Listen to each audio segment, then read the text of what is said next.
ನಮಸ್ಕಾರ. ಇವತ್ತು ಕವಲುದಾರಿ ಹೀರೋ ಬಗ್ಗೆ ಹೇಳಬೇಕು. ಹೆಸರು ಗೊತ್ತಿರುವಂಥದ್ದೇ. ಇಲ್ಲಿ ರಿಪೀಟ್ ಮಾಡೋದಾದರೆ ರಿಷಿಯವರು ತೆಲುಗು ಇಂಡಸ್ಟ್ರಿಯಲ್ಲಿ ವೆಬ್ ಸೀರೀಸ್ಗಳಲ್ಲಿ ಕೂಡ ಕಾಣಿಸ್ಕೋತಾ ಇದ್ದಾರೆ. ಕನ್ನಡದ ಈ ಪ್ರತಿಭಾನ್ವಿತ ನಟ ಕವಲುದಾರಿಯಲ್ಲಿ ಪೊಲೀಸ್ ಆಫೀಸರ್ ಆಗಿ ಪಾತ್ರ ಮಾಡಿದರು. ಅದೇ ಥರದ ಪೊಲೀಸ್ ಪಾತ್ರವನ್ನು ಮತ್ತೆ ನಿರ್ವಹಿಸ್ತಿರುವಂಥದ್ದು ಈಗ ಈ ಒಂದು ವಿಡಿಯೋದ ವಿಶೇಷ, ಹಾಗೆಯೇ ವಿಷಯ ಅಂತ ಹೇಳ್ಬೋದು.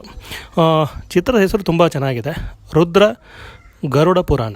ಅಂದರೆ ಗರುಡ ಪುರಾಣದಲ್ಲಿ ಬರುವಂತಹ ಪಾತ್ರಗಳೇನಿದೆ ಆ ಪಾತ್ರಗಳಿಗೆ ಒಂದು ವಿಶೇಷವಾದ ಸ್ಪರ್ಶವನ್ನು ಕೊಟ್ಟು ಡೈರೆಕ್ಟರ್ ನಂದೀಶ್ ಅವರು ಇಲ್ಲಿ ಸಿನಿಮಾ ಮಾಡಿರುವಂಥದ್ದು. ಈ ಸಿನಿಮಾದ ಫಸ್ಟ್ ಲುಕ್ ಈಗ ರಿಲೀಸ್ ಆಗಿದೆ. ವಿಶೇಷವಾಗಿ ಈ ಚಿತ್ರದಲ್ಲಿ ರಿಯಲ್ ಪೊಲೀಸರ ಲೈಫಲ್ಲಿ ಯಾವ ಥರದ ಒಂದು ಬಾಂಧವ್ಯ, ಯಾವ ಥರದ ಒಂದು ಅಂಡರ್ಸ್ಟ್ಯಾಂಡಿಂಗ್ ಇರುತ್ತೆ, ಹಾಗೆಯೇ ಏನೆಲ್ಲ ಸಮಸ್ಯೆಗಳು ಇರುತ್ತೆ, ಈ ಎಲ್ಲ ವಿಚಾರಗಳನ್ನು ಈ ಒಂದು ಸಿನಿಮಾದಲ್ಲಿ ಹೇಳ್ತಿರುವಂಥದ್ದು ಈ ಸಿನಿಮಾದ ವಿಶೇಷ.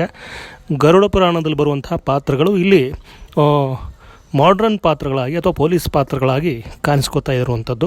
ವಿಶೇಷವಾಗಿ ಈ ಸಿನಿಮಾ ರೆಡಿ ಟು ರಿಲೀಸ್ ಅಂತ ಹೇಳ್ಬೋದು. ಅಂದರೆ ರಿಲೀಸ್ಗೆ ರೆಡಿ ಇರುವಂಥ ಈ ಸಿನಿಮಾ, ಈ ಚಿತ್ರದ ಪೋಸ್ಟರ್ ಏನಿದೆ ಅದನ್ನು ಅಥವಾ ಫಸ್ಟ್ ಲುಕ್ಕನ್ನು ಅಶ್ವಿನಿ ಪುನೀತ್ ರಾಜ್ಕುಮಾರ್ ಅವರು ರಿಲೀಸ್ ಮಾಡಿರುವಂಥದ್ದು.